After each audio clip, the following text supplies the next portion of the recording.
And it happened so quickly, but it also happened incredibly slowly. So as my foot's dragging, I was like, that hurts. I need this to stop. So I put my knee on the ground to get my foot the fuck off the ground. Right. So then my knee starts going down, and I'm like, whoa. That also hurts a lot. So I went down on my elbow, and I got scrapes on my arm, too. It was just terribly embarrassing, terribly painful. It was just, oh my God. All because I didn't put the strap on my shoe. Episode 17 of Talkbots. Talkbots. Talkbots. Beep, boop, boop, beep, doop, boop, doop. So, I never thought we'd ever do this topic, to be honest. Kissing cousins, is it okay? No, yeah, man. I'm joking. It's not that. There was a study that came out this week that said that having a child with your first cousin has scientifically been deemed okay. It's a cultural problem still, but scientifically and genetically, it's not a big deal. Interesting. I thought that was very interesting. So, on the same topic... First cousins, watch out, because I'm coming. Literally. On the same topic... Gross. Watch out! On the same topic... I got into a science fiction author by the name of Robert A. Heinlein. Okay. And a premise of a book whose common theme found its way into other stories that he told was the idea that in this kind of alternate reality, scientists and geneticists accidentally discovered that in fact the key to longevity was strengthening the DNA strain of the family by interbreeding. That it in fact did not create... flipper babies. It could create anomalies, but more often than not, it actually made... the gene pool stronger. Dude sounds like he's going to start Scientology too. And it led to people dramatically living much, much longer lives in a very few generations. So the discovery in the timeline of this book story maybe started around the turn of the 20th century.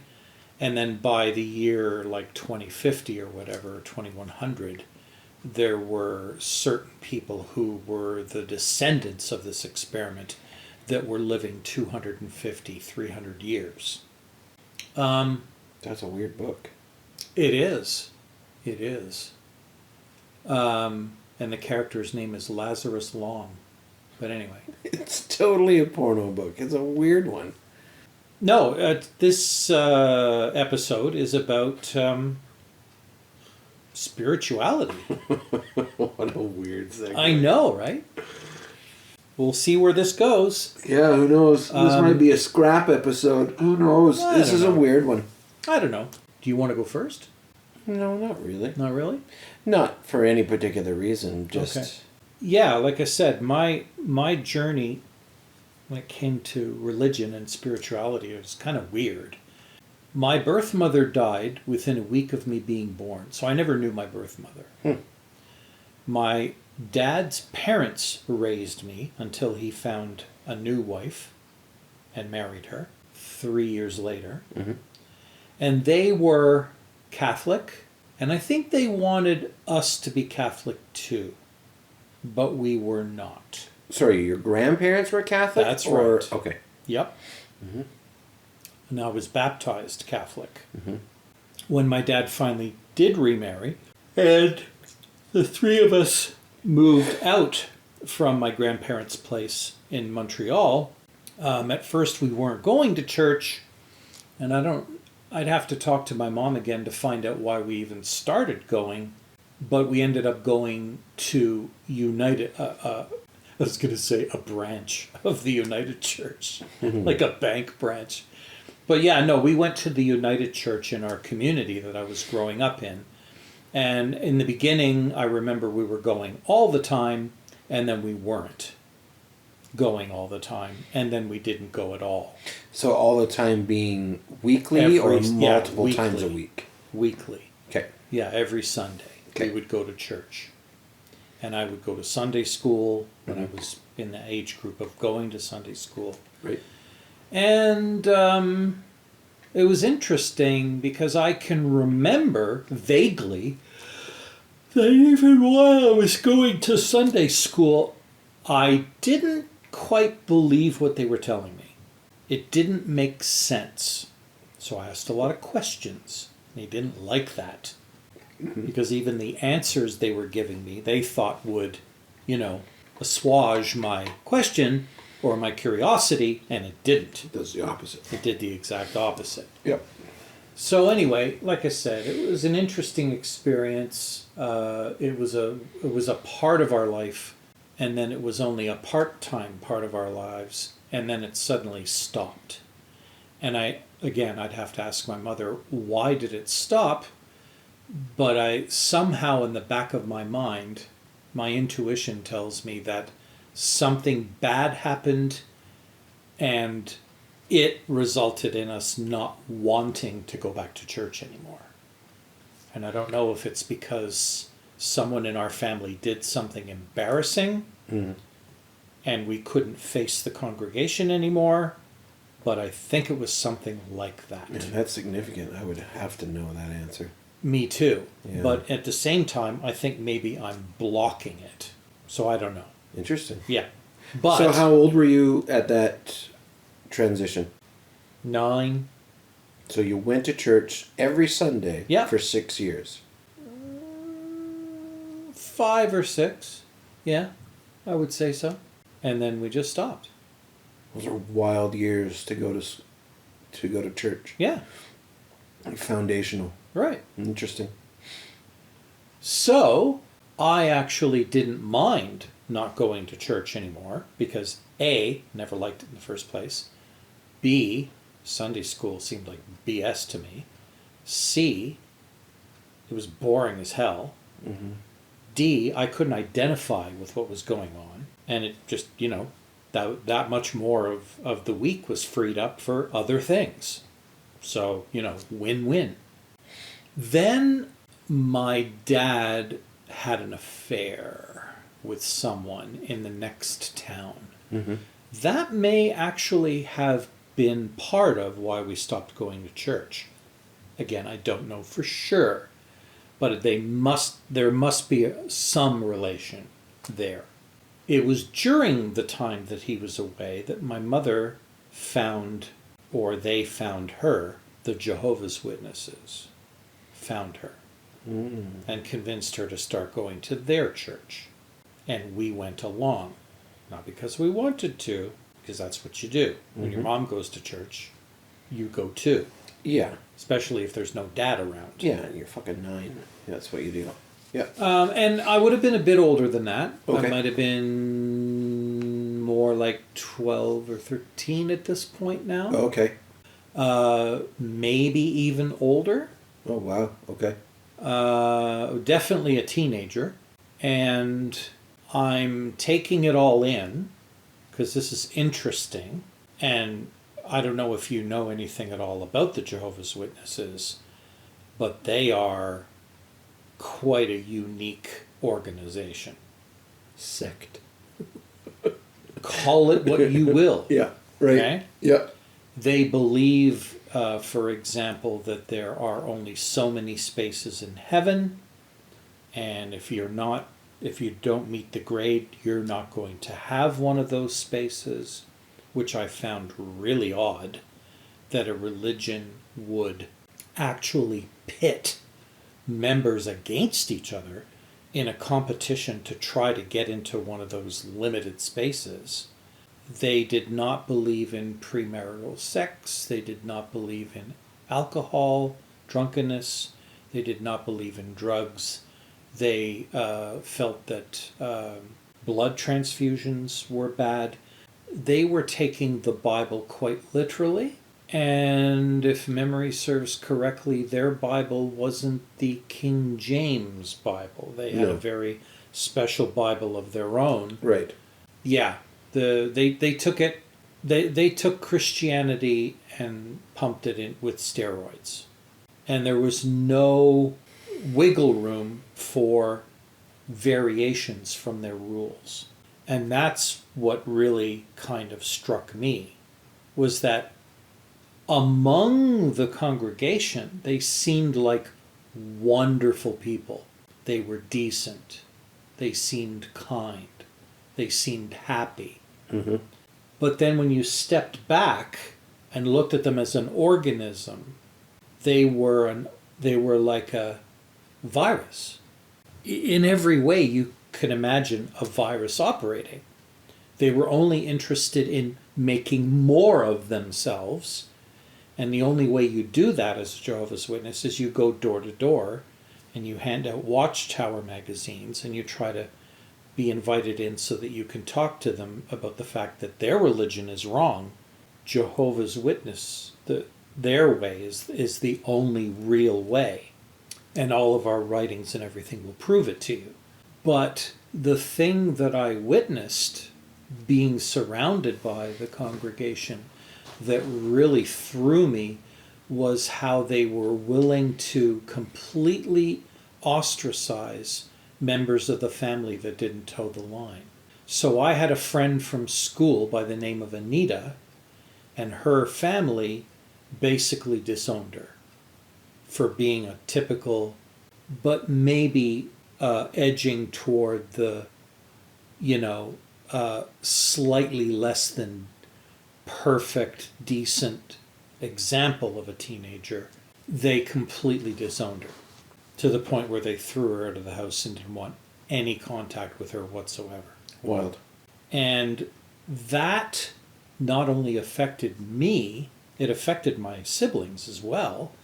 And as they were growing into teenagers, they were constantly questioning my mother. Like, how could you associate with a group of people who would do that? And much to our surprise, she actually saw the light through that episode. This woman has seen a lot of lights. But it made her question the church. Right. Which was probably the best thing to happen to her. What happened to Anita? She grew up to be a normal human being, a normal adult, just without any support from her family whatsoever. Yeah, normal. She was a single parent, quite young. Fuck. Which again, the parents would have just gone absolutely Bad shit over because yeah. no sex before marriage. Right. And here was their daughter having a baby out of wedlock. Yeah. And thankfully, my mother finally saw enough that she started to confront members of the congregation that she trusted and felt close to, and said, how can you guys be so hypocritical? You consider yourselves to be, model Christians, but then you turn around and treat people that don't subscribe to your way of thinking like aliens. And when they couldn't give her a good answer as to why that was necessary, she left. That brush with ridiculousness lasted maybe 4 years, 5 years. And then... Still a long time, especially as a teenager. Yeah. And then she never gave up religion entirely. She ended up going back to the United Church, I think, or, a typical Christian church in town. And I think part of the reason why she ended up going back to it is because we had, and I think I've mentioned this before, we had a facility in town which was amazing, called the Emergency Center. And what it was basically a community-run ghetto value village, just not run by a corporation, run by church ladies who took donations from people throughout the community and stockpiled those donations for families in need.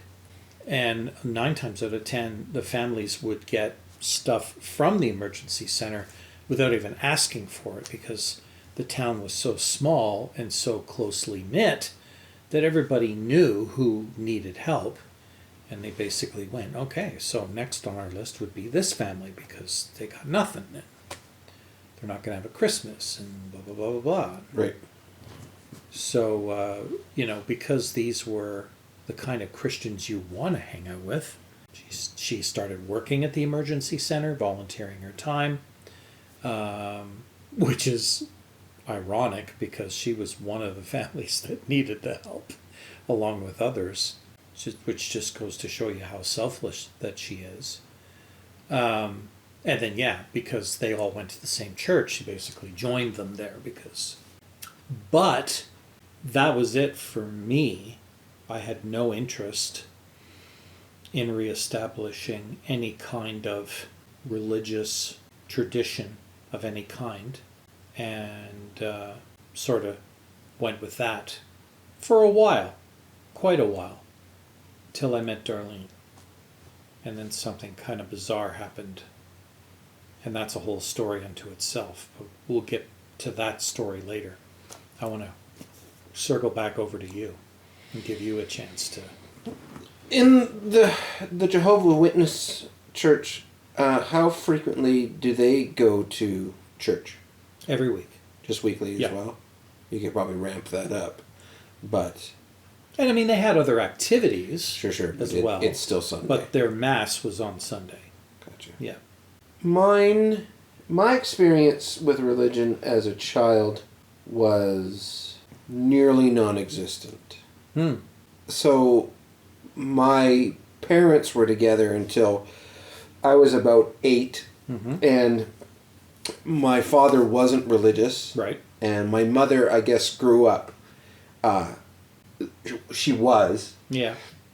But not, like, deep into it. Right. But anyway, so we didn't go to church. And then they got a divorce, and my mom got together with my stepdad, and she, I believe, at that time, wanted to try it out again.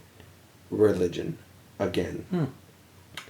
And I was 8, my sisters were 6, and they were just like, I was just like, what is this shit? Like, what are you fucking with my weekend for? We opposed it for quite some time.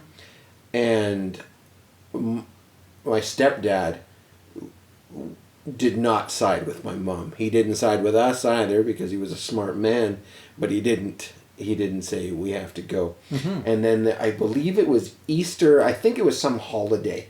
And my mom was like, that's it, fuck it, we're going to church.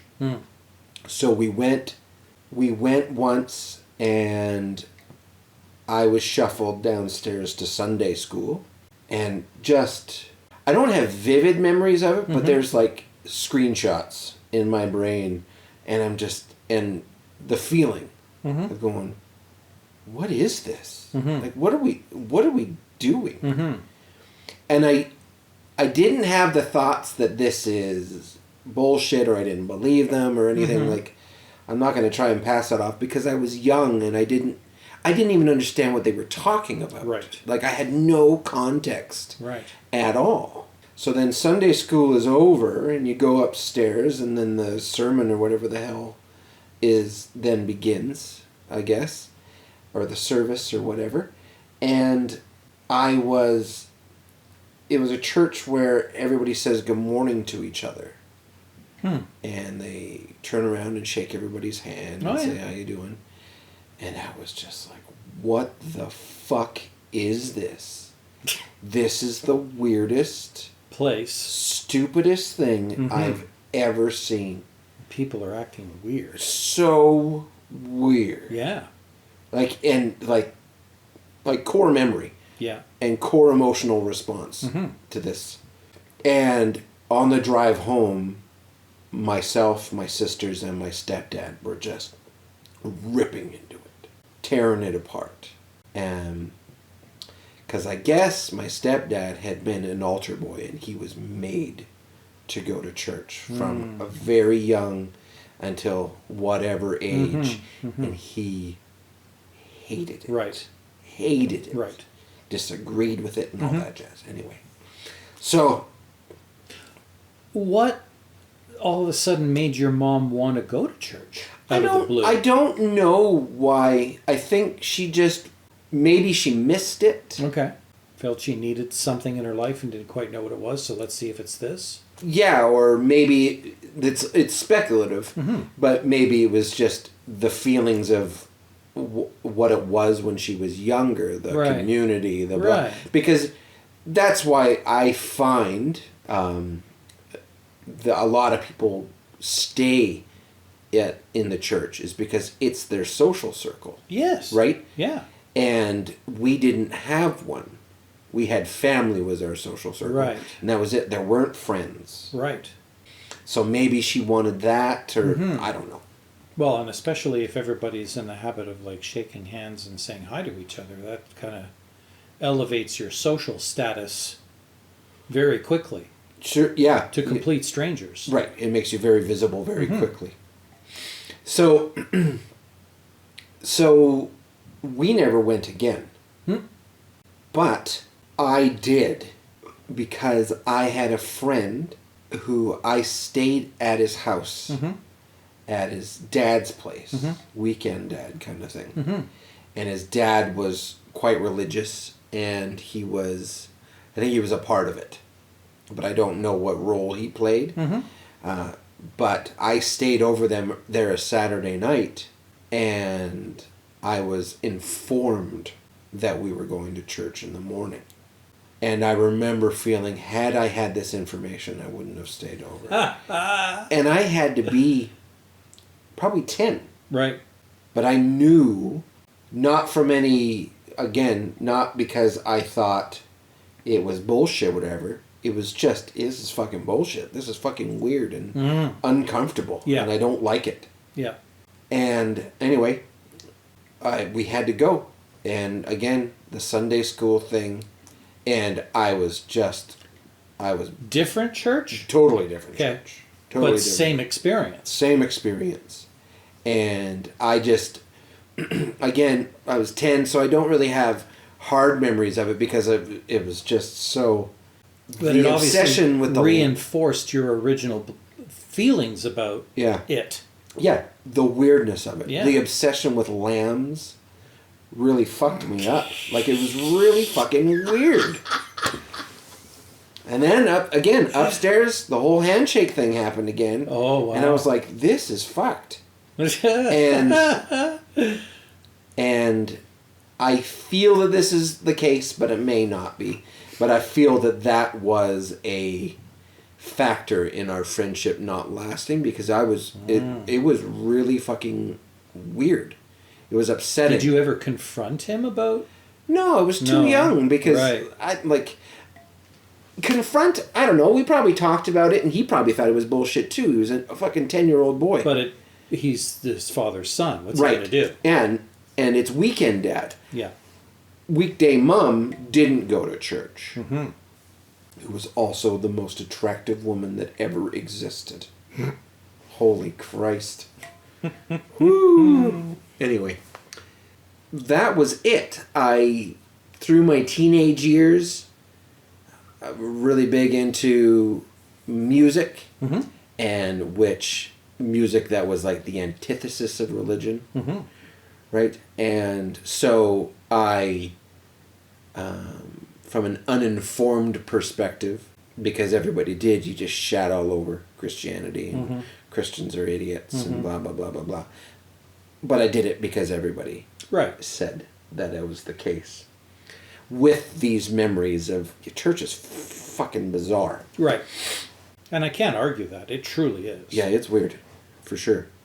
And I never had a relationship with somebody, romantic or platonic, that went to church because I couldn't understand it. Mm-hmm. But the first person that I think, maybe not the first, but certainly the most profound person, that religion was a big part of their life is my wife. Mm-hmm. A big, big part of her life. Hmm. And when we met, which was about 10 years or so ago, I was at least in a position to be a little more informed of the stupidity that is organized religion. Mm-hmm. So I toss shit at her all the time. And it's interesting because she gets quite upset. Mm-hmm. And it's like, cool. So I've chilled on it because... You don't want to piss her off. Not any more than Right. I Then enjoy you need to. Yeah. Yeah, and It's a sport, but it's a dangerous sport, lad. that's true. It is. It was non-existent. My mom tried to take us again, and we all just like, no. And she... Tried to take you again while you were an adult. No, Oh. still as a kid. Like, Okay. there wasn't a further attempt, and we all said no. Forget it. And Not happening. Pass. right, and then it just I don't think it ever came up again from her. Right. She wasn't she never pushed. Yeah, she never pushed having to go. We didn't have to. There was no saying grace. That was also another thing that really weirded me out as a kid, is the rituals Mm-hmm. to it all. Because I grew up without any, and when you get involved in any, when there are none, they're so bizarre. And a little upsetting, admittedly. Like, grace was always something that upset me, because it's just, like, it's weird. All of you people are fucking bizarre. Yeah. You're all heads are down talking to nothing, Yeah. thanking him for going to Safeway. What the fuck is going on? Yeah. The thing that I had a hard time understanding how I honestly felt about religion and about God and all of that stuff, because all of my experiences were the common threads seemed to be contradiction and hypocrisy. Mm-hmm. Everything I heard, read, saw, was told, and then saw them do as Christians didn't make sense to me.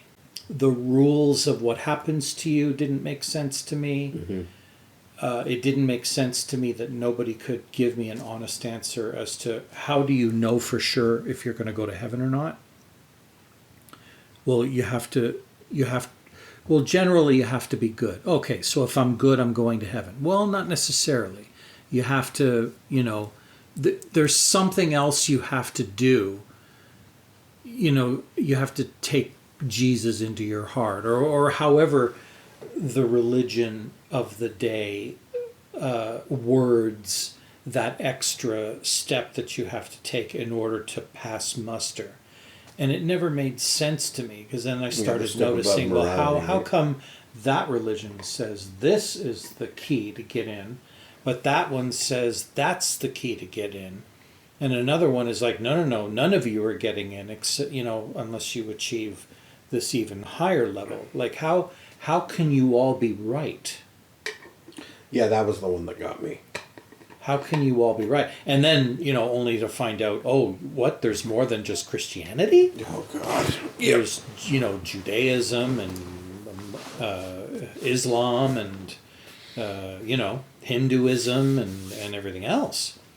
And I was just like, oh, my God. Like, okay, hang on a second. So, if you had come up to me when I was like, say, 24 years old and said, so, Karl, do you believe in God? I probably wouldn't have hesitated to say, no. Because I had never been inspired or convinced one way or the other that any of these people knew what the hell they were talking about. And in fact, I had more or less concluded that people who were religious because they needed religion as some kind of a crutch. And when people ask me, so could you expand on that? I'd be like, well, yeah. It seems like whenever you ask someone, why did this have to happen? They never look at the real root cause.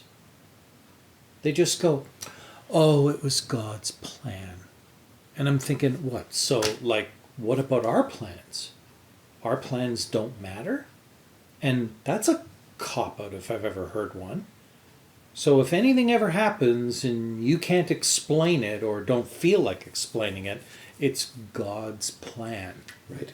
And I just did not buy that for 1 microsecond. Yeah, that was the same way.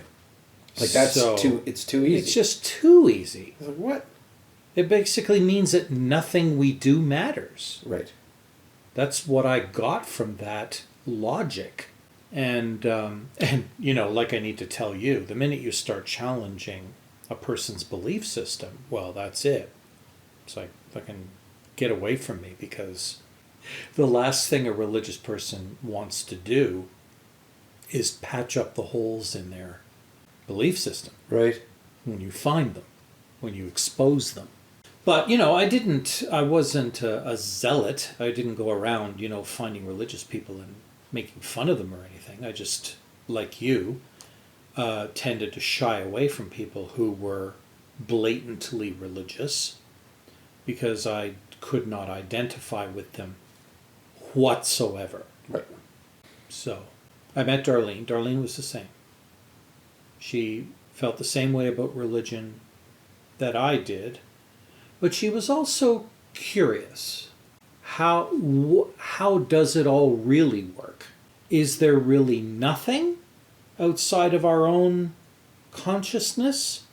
Does our life on Earth really not matter? We're born, we live, hopefully a good life, and then we die and that's the end of it?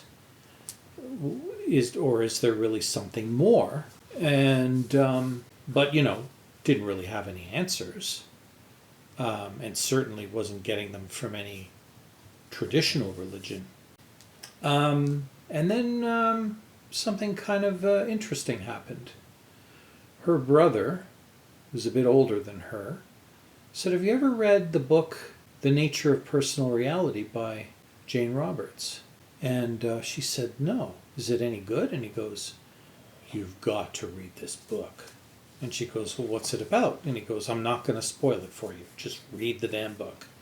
And she goes, well, where do I get it? And he goes, don't even worry about it. I'm going to mail it to you. Just read the damn book and then call me when you're done. So she read the book, and she was very moved by it. And then she read it again, and then she called her brother and said, holy fuck. And he goes, right? And he goes, now there's more. There are more books written by this same author. You should probably check those out too and see what you think. And then she started telling me about what the books were about. She would have me read passages. She would read passages to me. And it piqued my interest because it was kind of an interesting concept that I had never heard of before. And I was, even though I was intrigued, and even though I was interested, I was also quite skeptical, but I could sense something in what she was telling me that I kept hearing myself saying, well, that makes sense. Yeah, that seems reasonable. Yeah, that makes sense. So, without getting too deep into it, what it was about was Jane Roberts was part of a circle of people in New York State, upper New York State, who she had the power to commune with an entity. She channeled a spirit. Okay. And this spirit's name was Seth. Okay. And Seth was trying to explain to them the nature of reality. Right. And he was trying to explain to them, listen, when you're operating at the plane of existence that I'm at, because I used to be human like you, but now I've learned enough lessons in my various lives that I've risen to like a higher existence in a manner similar to what you might hear a Buddhist describe in Buddhism. Right.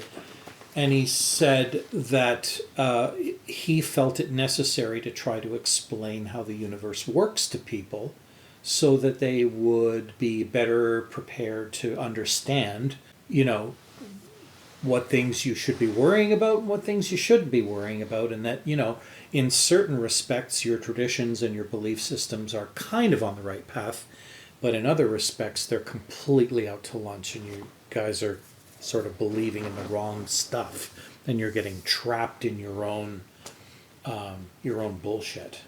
But he basically said, try to look at it this way. There is no God who is a person. God is the accumulation of everyone's spirit and personality all rolled into one. Every human being who has ever existed is like a filament or a thread of that entity, for lack of a better word. And this entity created everything.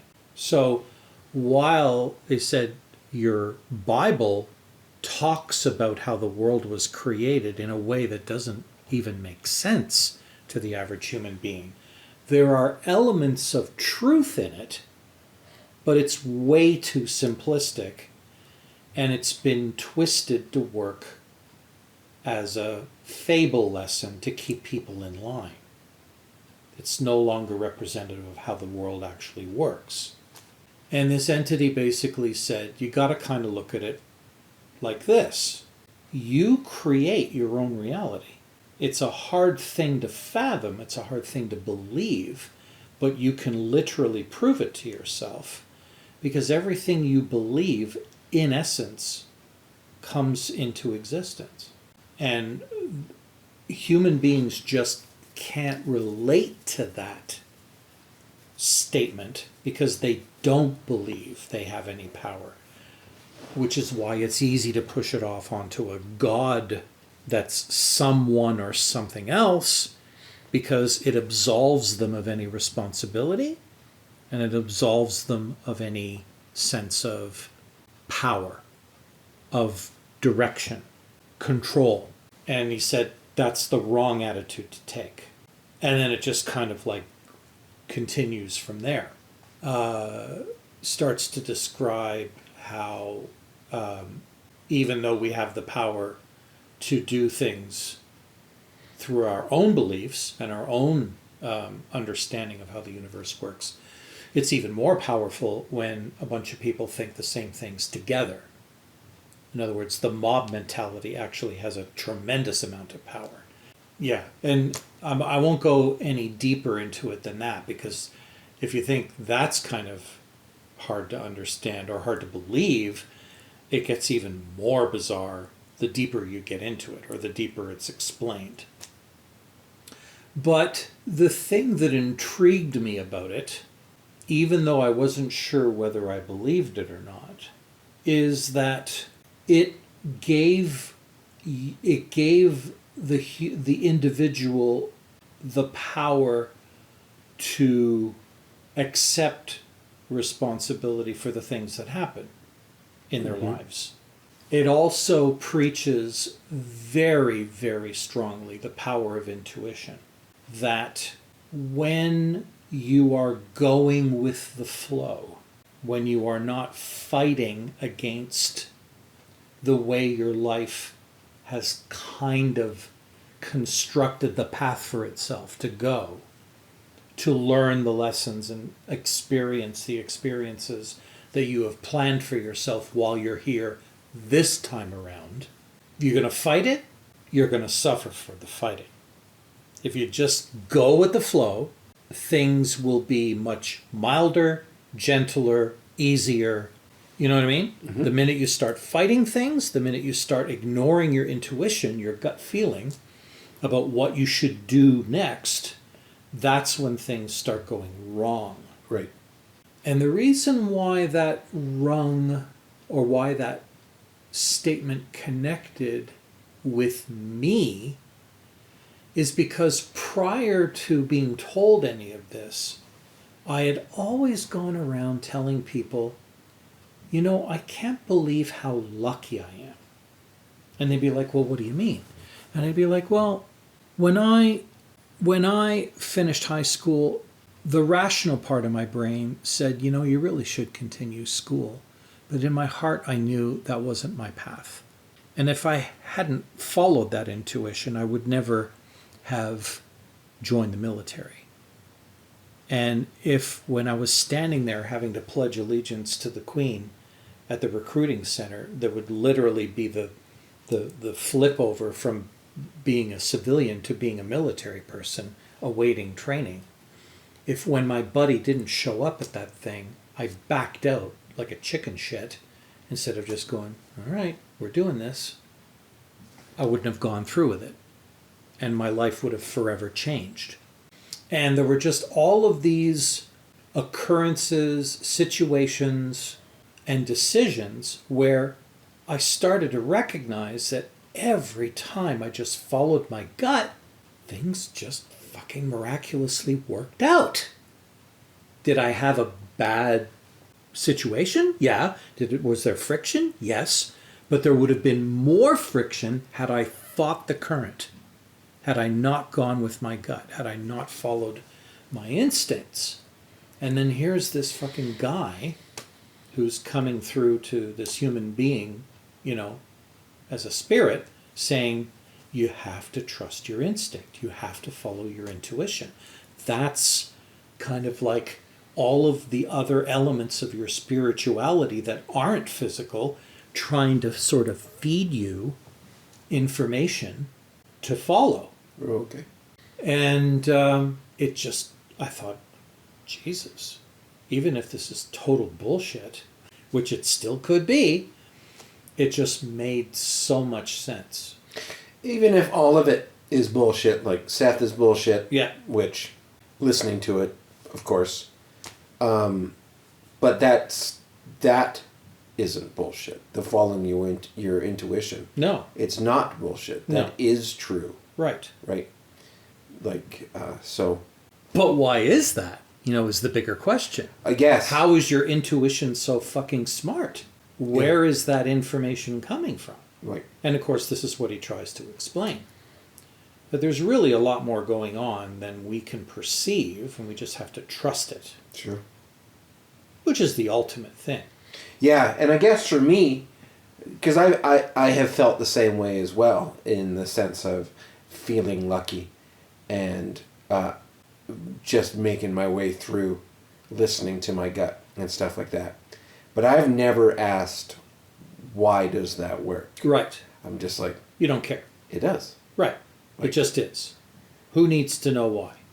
Because I have just accepted the fact that I'm not going to know why. I don't have... We, as a society, don't have the means to articulate why or understand why, or my exploration into reading that book or finding God... It's God's will. Right. Exactly. Are going to be unsatisfactory. So, it just is. Mm-hmm. It just is. It's one of those things that just is. Mm-hmm. And if you need to know why, I get it. I get why some people need to understand why. Yeah. And I don't need to. Right. Everything I know about that spirituality, for lack of a better word, that belief system, because it's not really a religion. It's just It is a belief system. It is a belief system. Yeah. That's it. And it seems to make a lot more sense than a lot of other belief systems that people rely on to get through life. And that's one of the things that I kind of had to kind of remind myself is that, maybe stop judging people who feel that they need to be Christians or Muslims or Hindus or Buddhists or whatever the case may be, and understand that we all need to be whatever it is that we are to get through life, and it's not our place to criticize that because, sometimes that's what people need to get by.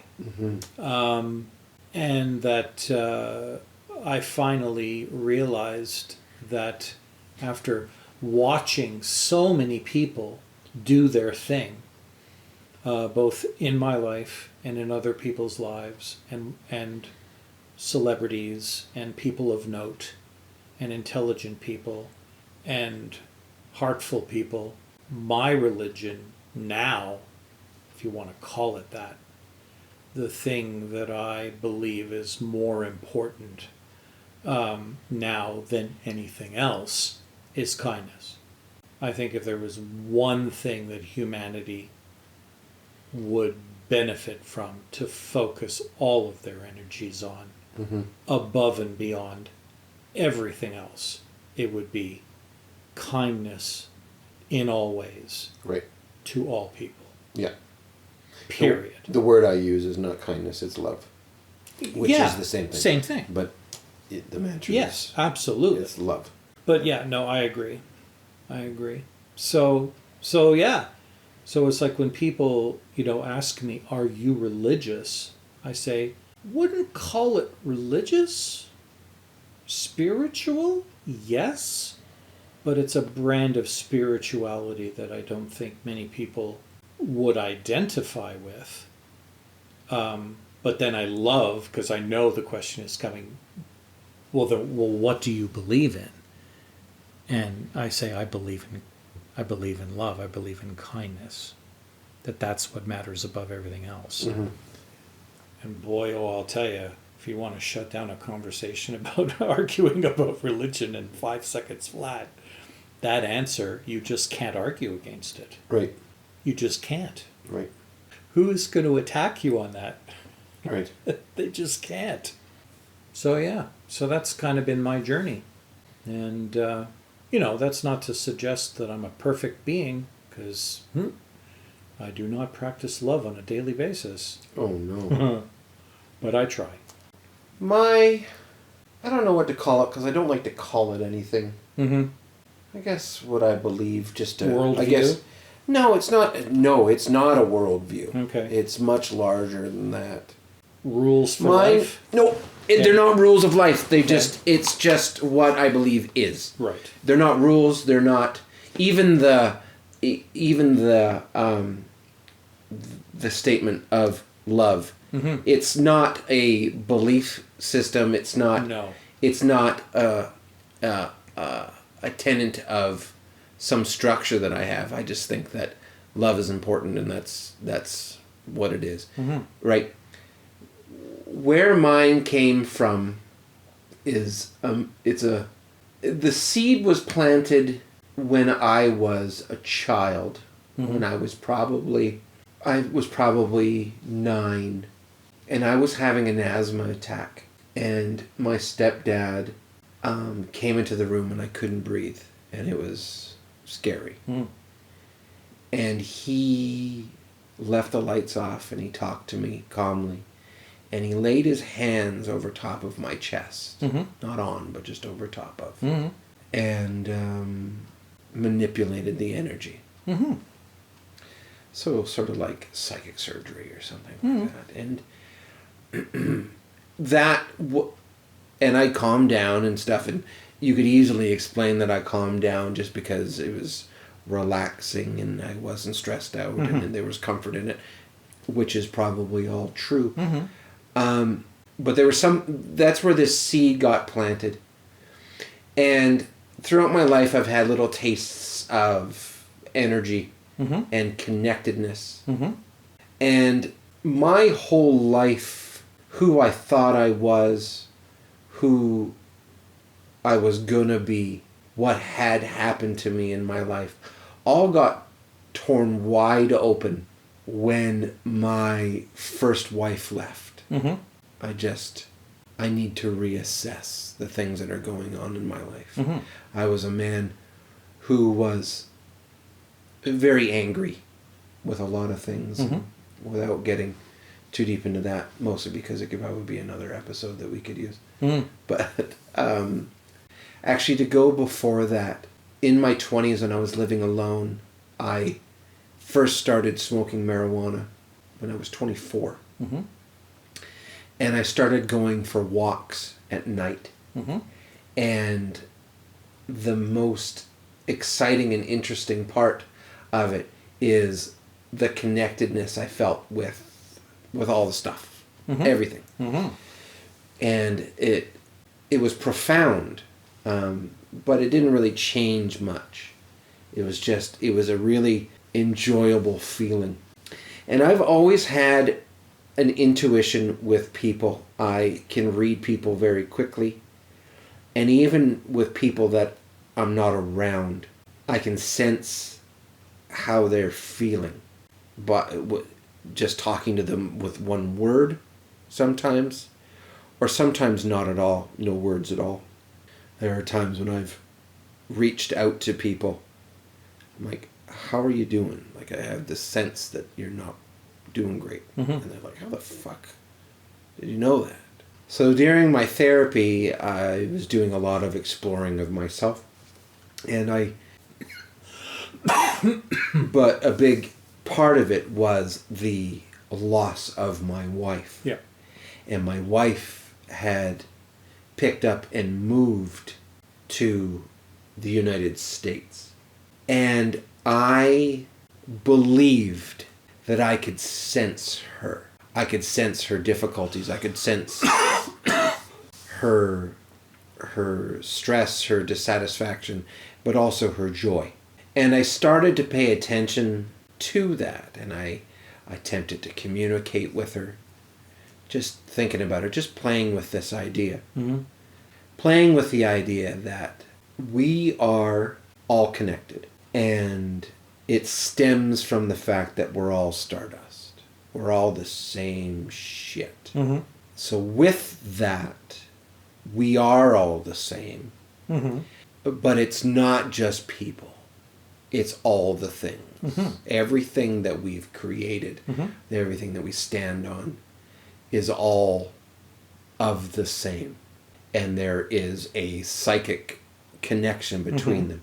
So with people, it's certainly stronger because there's emotional ties to people that you have. Mm-hmm. So I believe, or I started to believe, is that when you have a relationship with somebody, the more profound that relationship is in regards to love or the opposite of love, Mm-hmm. the strong emotional connection, that it remains. And you are now, even though we're all bound together, it's the same idea as neurons. Mm-hmm. The more you use it, the thicker that connection gets. Mm-hmm.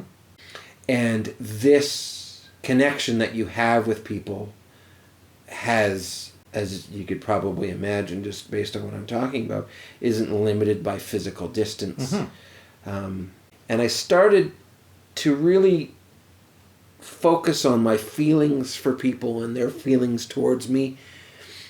And going through this therapy and accepting who I was and recognizing the world can and does have love and that it is important.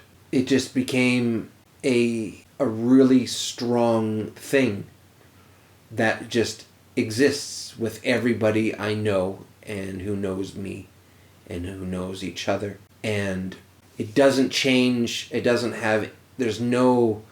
change how you live, it doesn't change what you do, it's in my brain a fact Mm-hmm. that we're just all connected. Mm-hmm. So while we're all connected, hurting the earth is hurting me. Right. And that's just, why would you do that? Now again, I do it all the time. I hurt people, I get hurt, you just do. Right. But Again, down, it's you not. know. But yeah, again, it's not a statement of you should treat people well. Mm-hmm. It's just this is what happens. Mm-hmm. Like you're all connected, and I still believe that I can. There are people that are significant parts of my life that I can still sense. Mm-hmm. Like right now, I can feel them in the universe. Mm-hmm. Just Interesting. being. And have you tested to see whether those feelings are accurate? I have The sensations reflect reality? with a friend of mine Mm-hmm. who I talked to about this, and he was very interested. He a native guy, Mm-hmm. and he was like, "I buy what you're selling, dude. Yeah, 'Cause no this shit, is what's because that's up. what they believe. Because this is what's up." They believe in that connectedness between everything. They do, and I didn't know that. Mm-hmm. Not really. Like you hear that they believe in the fucking tree spirits and okay, whatever. Yeah. But anyway, we tested it where we had decided, and he lives in Las Vegas, and that whenever I thought about him, I would recognize that thought and how he felt, and I would phone him immediately and ask him. Really? And he would do the same to me. Hmm. And the level of accuracy was significant. Was it right all the time? Mm-hmm. Of course not, because you start to make it up too, Mm-hmm. right? You're Mm-hmm. like, oh, he's feeling sad. Let's see if he feels sad, right? Or whatever it is. But it was eerie how often he was like, yeah, I am having a fight with my wife. Like, how the fuck am I supposed to know he's really angry right now?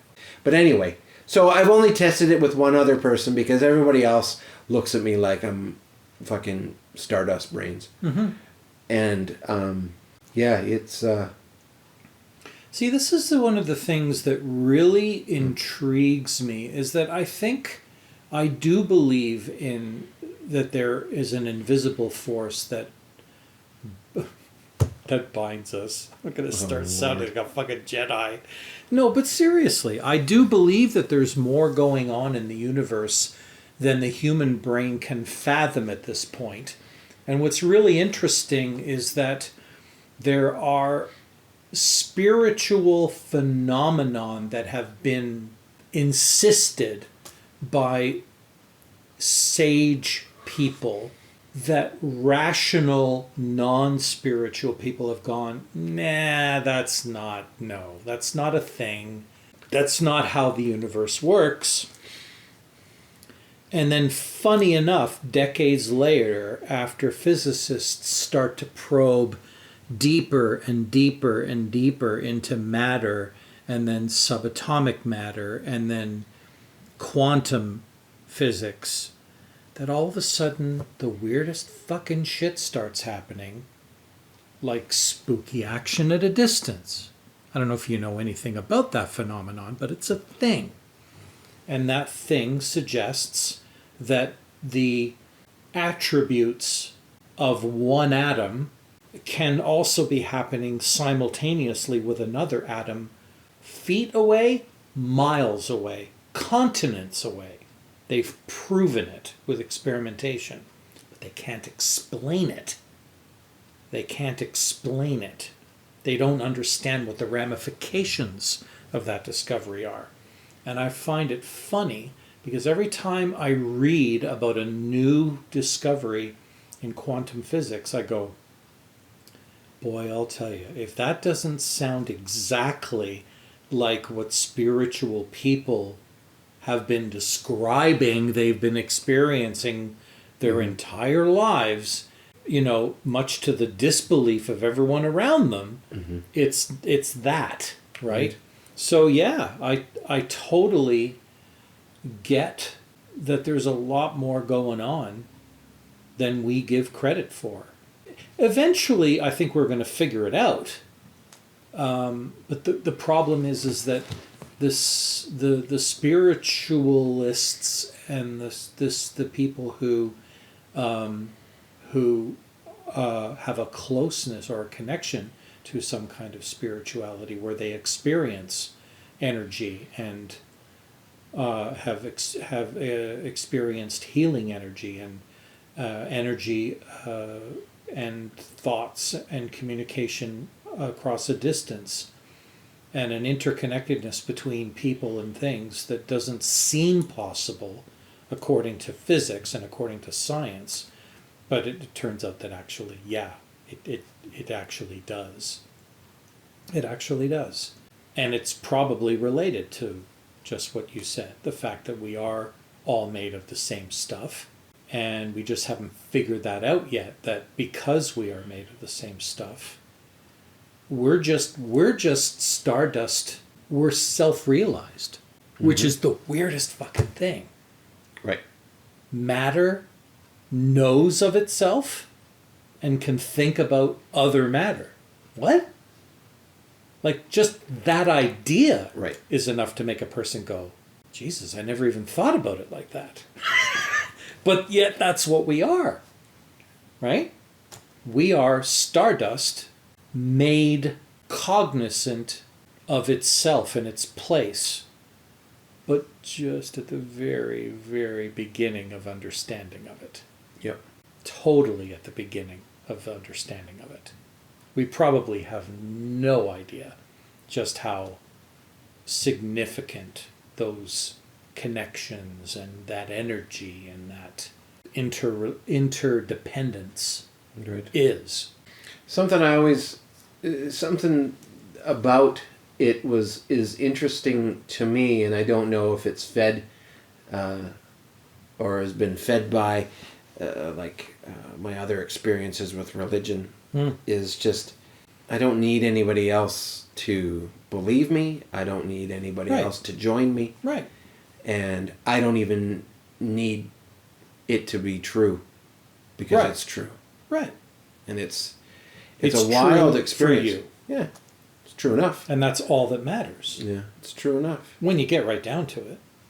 Oh, I don't know. I don't fucking care. It doesn't matter if it's an I don't know, or that doesn't make sense.